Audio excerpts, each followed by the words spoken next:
इस दुनिया में ऐसे बहुत ही कम स्टूडेंट होंगे जिनको ये प्रॉब्लम नहीं होगी कि पढ़ा हुआ याद नहीं रहता। हम पढ़ तो लेते हैं लेकिन फिर भूल जाते हैं। तो अगर हम भूल जाते हैं तो फिर हमारा पढ़ने का मतलब क्या निकला? ऐसे में सारी मेहनत बेकार चली जाती है। वैसे पहले मैं आपको बता दूं कि अगर आप पढ़ा हुआ याद नहीं रख पाते हैं तो इसका मतलब ये बिल्कुल भी नहीं है कि आपका दिमाग कमजोर है। सोचो, अगर आपका दिमाग हर चीज को याद रखने लग जाए तो एक दिन में हमारे साथ में कितनी चीजें होती है। दिमाग का कचरा हो जाएगा अगर दिमाग सारी बातों को याद रखने लग जाए तो। वैसे हमारा मेन टॉपिक है कि हम पढ़ा हुआ याद कैसे रखें। अगर इस प्रॉब्लम का सोल्यूशन निकल गया तो आपका टाइम भी बचेगा और आपको रिजल्ट भी बहुत ज्यादा मिलेगा। पढ़ा हुआ सब कुछ याद रखना मुश्किल है, लेकिन फिर भी काफी हद तक हम इसे कंट्रोल कर सकते हैं, लेकिन पूरी तरीके से नहीं। मैं आपको 3 तरीके बताने वाला हूँ। अगर आप YouTube और Google पर सर्च करोगे तो आपको कई सारे टिप्स मिल जाएंगे, लेकिन ये जो टिप्स मैं आपको बता रहा हूँ ये मेरे पर्सनल एक्सपीरियंस है और काफी रिसर्च करने के बाद मैं आपको बता रहा हूँ। नंबर 1, रिवीजन पर ज्यादा ध्यान दो। आज तक एक चीज देखे, पढ़ने वालों का रिजल्ट उतना नहीं होता है जितना रिवीजन करने वालों का होता है। आप इस चीज को पढ़े पॉलिटी आपने एकदम दिमाग में रखिए कि हमको रात में सोने के टाइम पर तो 15 मिनट बस देखेंगे, ज्यादा नहीं देखना है। देखिए, पढ़ते वक्त आपको मुश्किल होता है, पढ़ते वक्त टाइम लगता है, रिवीजन के वक्त में टाइम नहीं लगता है। और अगर आप रेगुलर रिवीजन करेंगे ना, आप यकीन मानिए एक सब्जेक्ट के लिए दिन में 15 मिनट बहुत है। जैसे आप भाग 1 से लेके भाग 5 तक एक दिन सोचिए कि आज हम भाग 1 से भाग 5 तक रिवीजन करें, तो आपको पढ़ना थोड़ी है कि एकल संक्रमणीय अनुपातिक पद्धति कैसे होता है, राष्ट्रपति का चुनाव कैसे, बस एक सरसरी निगाह से उसको देखते आएंगे, हमेशा दिमाग में रहेगा। और अगर गलती से भी आपने 1 महीना छोड़ दिया ना, तो फिर आपको रिवीजन के लिए भी 1 घंटा देना पड़ेगा। अब यही आप उसी दहलीज पर खड़े हैं कि यहाँ से आपको डिसाइड करना है कि किस डायरेक्शन में जाएंगे आप। अगर डेली 15 मिनट आप रिवीजन के लिए निकालते हैं, आपको कोई दिक्कत नहीं होगा। और जहां इसको छोड़िएगा हमेशा के लिए खत्म हो जाएंगे। रात और मोबाइल से थोड़ी दूरी बना के रखिए। काम है तो ठीक है, नहीं काम है तो उसको साइड रखिए। कोशिश कीजिए उसको ऑफ ही रखें आप लोग। अगर ऑनलाइन क्लास करते हैं तब भी मोबाइल रखिए। कोशिश कीजिए कि अगर ऑनलाइन क्लास नहीं कर रहे हैं तो हुए वाला रखिए, छोटके वाला, अगर नहीं कर रहे हैं तब। लेकिन क्योंकि आज का दौर ऐसा है कि आपको कुछ ना कुछ डाटा चाहिए ही होगा, तो रूम पार्टनर को बोल दीजिए, बता देते तो नहीं चौपट हो जाए। समझे कि नहीं समझे? तो ये मोबाइल जो है ना काफी चीजों को बर्बाद कर रहा है। आप अगर इस पे टाइमर लगा के देखिएगा, मोबाइल में एक सॉफ्टवेयर आता है जो ये बता देता है कि आपने 24 घंटे में कितने घंटे मोबाइल चला है। 5 से 6 घंटा दिखाएगा। एक एवरेज इंडियन 4 घंटे मोबाइल चलाता है। और समस्या ये है कि आप मोबाइल में प्रोडक्टिबिलिटी नहीं देखते, काम की चीजों को नहीं देखते, इंटरटेनमेंट चीजों को देखते हैं। अगर आप मोबाइल देख रहे हैं तो कुछ काम की चीजों को देख लीजिए, अच्छा बात लगेगा। नहीं नहीं, नॉलेज सीख लीजिए, वो समझ में आता है। इंटरनेशनल रिलेशन का कोई टॉपिक देख लीजिए, नहीं नचनिया उचनिया को देखेगा सर, टिकटॉक करवान सबको, नचनिया सबको देखेगा, आके नाच के चल जाएगी सर। नंबर 2, समय का सम्मान करो। बहुत बेहतरीन उम्र है ये। इस उम्र में आप जो चाहे, लड़का है या लड़की, जो चाहे कर सकते हैं। एक बार सक्सेस हो जाना, हर चीज दुनिया का आपके लिए अवेलेबल है। लेकिन ये उम्र को मत गंवाओ, इसमें आपके माँ बाप का सपना दूर हो जाएगा। पता है माँ बाप को कितना सुनना पड़ता है। हमारी मम्मी को इतने रिलेटिव लोग थे ना, कहते क्या पढ़ा रही है लड़का, घर की स्थिति देखो, सब ठीक है। लेकिन मम्मी को पूर्ण विश्वास था बदल देगा यहाँ पे, और हमने भी धोखा नहीं दिया था। और मतलब क्या बताया, हमारी मम्मी कई ऐसी शादी वगैरह में नहीं जाती थी इस वजह से कि कोई टोक देगा। अक्सर महिला लोग में देखिएगा ना, होता है कि वो देखती रहती है ओकरे कान में कोई कैसन पहनने है, एके में कितना सोना है, ये है।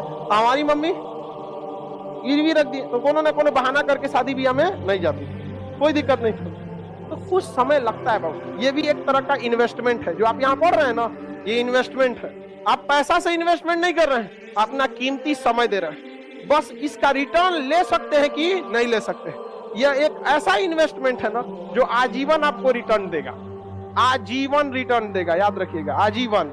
और जितना ज्यादा जाएंगे आपको उतना आगे बढ़, जो इंसान दिमाग से आगे बढ़ता है, जितना बूढ़ा होगा उसका इनकम उतना बढ़ेगा। लेकिन जो नहीं पढ़ाई किया, शरीर से मेहनत करेगा, तो जब तक जवान है तब तक तो पैसा कमाएगा।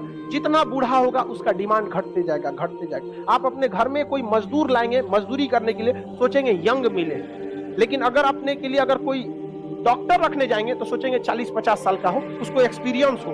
एकदम नया 25-30 साल का डॉक्टर आप अभी पढ़ के निकलबे किया नया, लेकिन मजदूर रहेगा तो अरे 18 साल का लाओ, एकदम 20 साल का मार 40 को ईंटा लेके चढ़ जाएगा 5 तल्ला पे। समझेगी नहीं?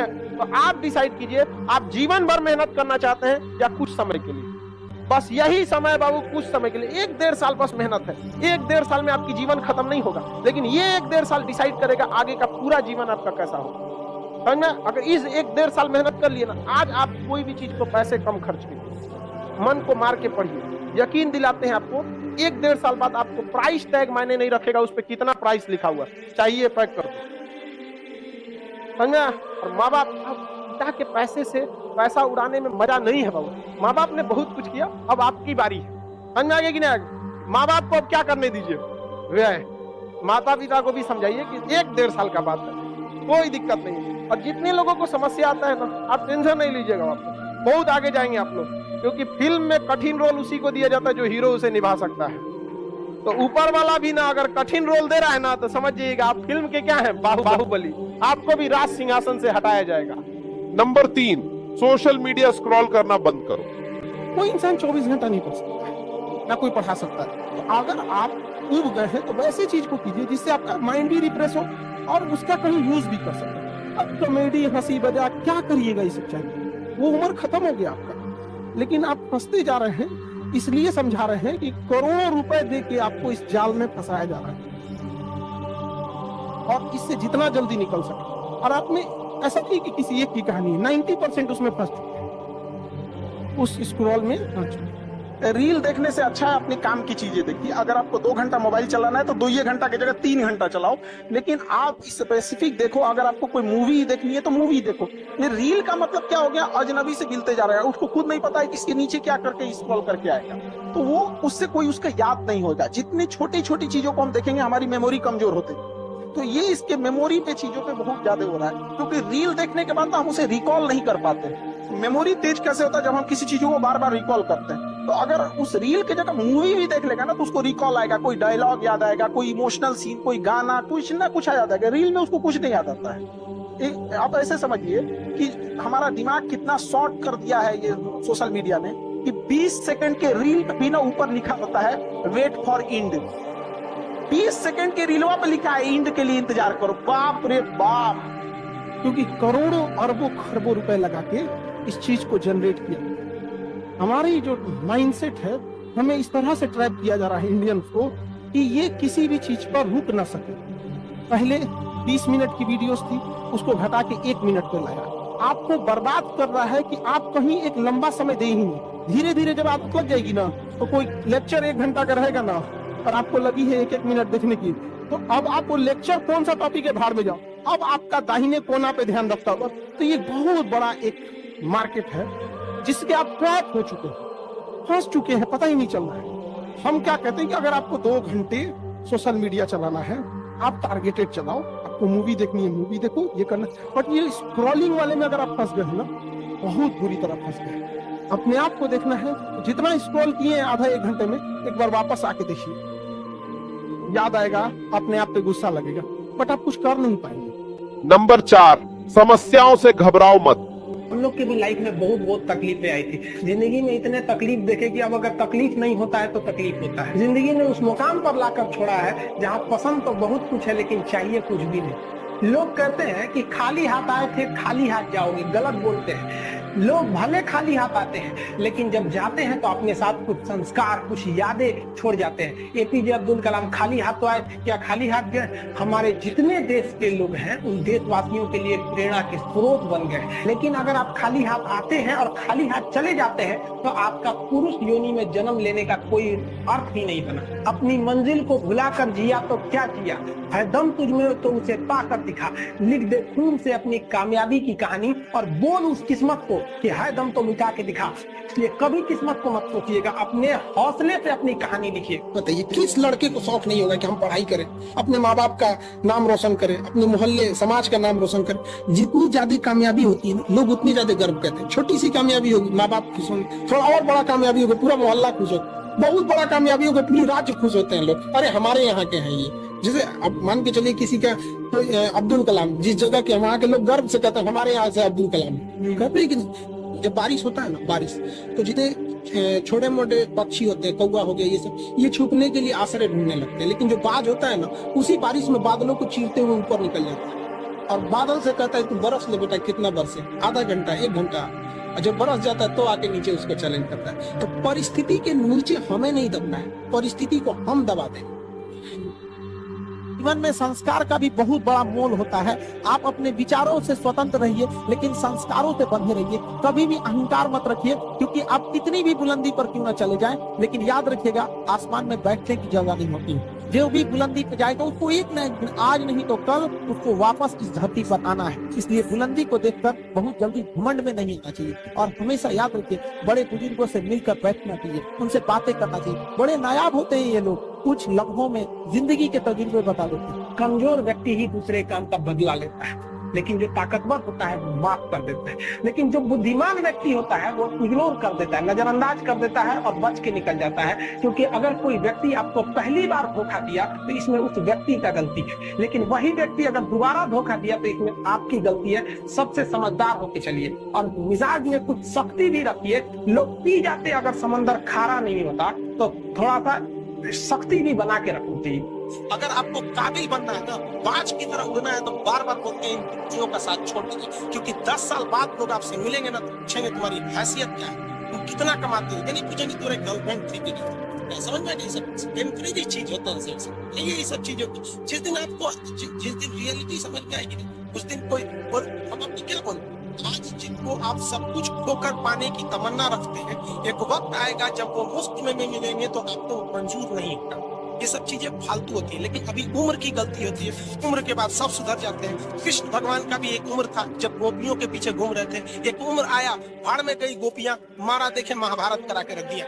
कृष्ण भगवान भगवान तब तक नहीं कहलाए जब तक उन्होंने गोपियों का साथ नहीं छोड़ा, तब तक वो केवल कन्हैया कहलाते थे। भगवान तभी कहलाए जब उन्होंने लड़कियों का साथ छोड़ा। तो अब तक केवल आप विद्यार्थी कहलाएंगे जब तक कि लड़की या गर्लफ्रेंड के साथ रहेंगे। जिस दिन इनका साथ छोड़ेंगे ना, उस दिन दुनिया आपको देखेगी। सीढ़ियां उन्हें मुबारक हो जिन्हें छत तक जाना है। आपकी मंजिल आसमान है, रास्ता आपको खुद बनाना है। अपनी मंजिल को भुलाकर जिया तो क्या जिया है, दम तुझ में तो उसे पाकर दिखा। लिख दे खून से अपनी कामयाबी की कहानी और बोल उस किस्मत को, है दम तो मिटा के दिखा। छत को बहुत गुरूर था छत होने का, एक मंजिल और बनी और छत फर्श हो गया। तूफान ज्यादा होती है तो कश्ती डूब जाती है और घमंड ज्यादा हो जाती है तो हस्ती डूब जाती है। पतंग को पता होता है कि उसका अंत एक कचड़े में जाकर होगा, लेकिन उससे पहले उसे आसमान छूकर दिखाना होता है। नंबर 5, किसी से जलो मत। दुनिया में ना किसी से जलन नहीं रखनी चाहिए। देखिए माचिस जो होता है ना, दूसरे को जला देता है, लेकिन कभी माचिस को देखें वो खुद को भी जला लेता है। अतः अगर आप दूसरे की बुराई करेंगे, दूसरे के पीछे रहेंगे ना, तो इसमें आपका लॉस होगा।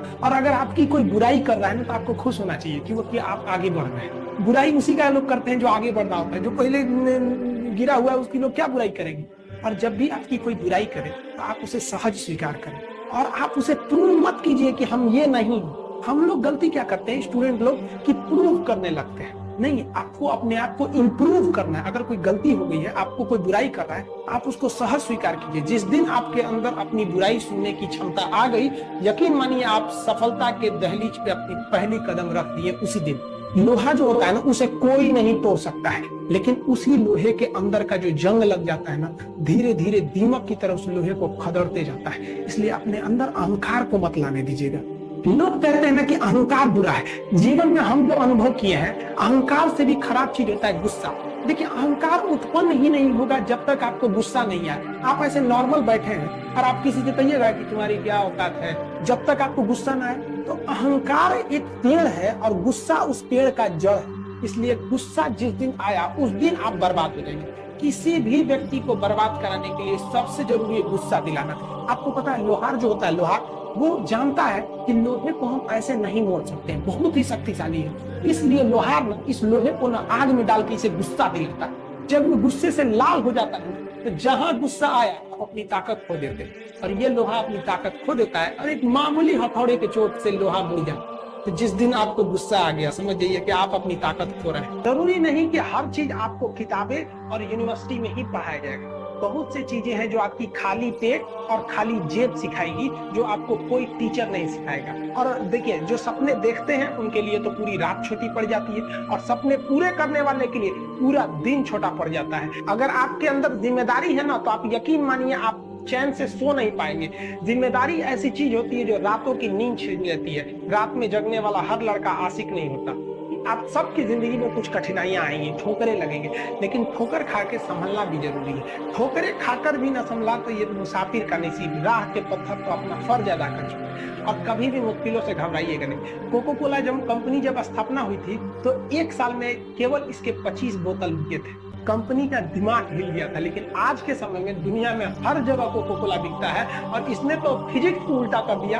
लोग कहते हैं ठंडा मतलब तो कोको कोला। भाई साहब, ठंडा मतलब वो होता है जिसका टेम्परेचर कम हो, लेकिन इतना भी कहा कि इसके आगे लोग भूल गए कि ठंडा मतलब कोको कोला नहीं होता। ठंडा मतलब वो चीज जिसका टेम्परेचर कम है। इसलिए परेशानियों से कभी मत घबराइएगा। आगे बढ़ने के लिए तकलीफ का होना जरूरी है, क्योंकि छांव आते ही इंसान के कदम रुक जाते हैं, और धूप में कभी कदम नहीं रुकते हैं। जिंदगी में कामयाब होने के लिए याद रखिएगा, ये मायने नहीं रखता है कि आपने कितना किया, मायने ये रखता है कि आप कितना कर सकते थे। जब लंका में पुल बनाया जा रहा था पत्थरों को जोड़ जोड़कर सीता माँ को लाने के लिए, तो बंदरों के साथ साथ गिलहरियां भी वहां पत्थर भर रही थी। तो इन सबसे कितना पत्थर ही उठेगा। एक बंदर आया तो उठा के फेंक दिया गिलहरी को, भाग यहाँ से, तो इतनी पत्थर बीच में ला रही है। तो मर्यादा पुरुषोत्तम राम के पास वो जाके गिलहरी गिरी, तो गिलहरी को वो प्यार से सहलाए थे ना, तो ऐसा कहा जाता है कि इस पे जो निशान है गिलहरी के पीठ पे, वो राम जी का है। राम जी ने उस बंदर को बुलाया और कहा कि देखो, तुम इतना विशाल पत्थर उठा रहे हो तो तुम्हारा शरीर भी विशाल है। ये गिलहरी इतना बड़ा पत्थर उठा रही है जितना इसकी क्षमता है। तो आप अगर कामयाब होना चाहते हैं तो आप ये मत सोचिए कि आप हमने आज 8 घंटे पढ़ लिए या 8 घंटा मेहनत किए। आप ये सोचिए कि आप कितना कर सकते थे।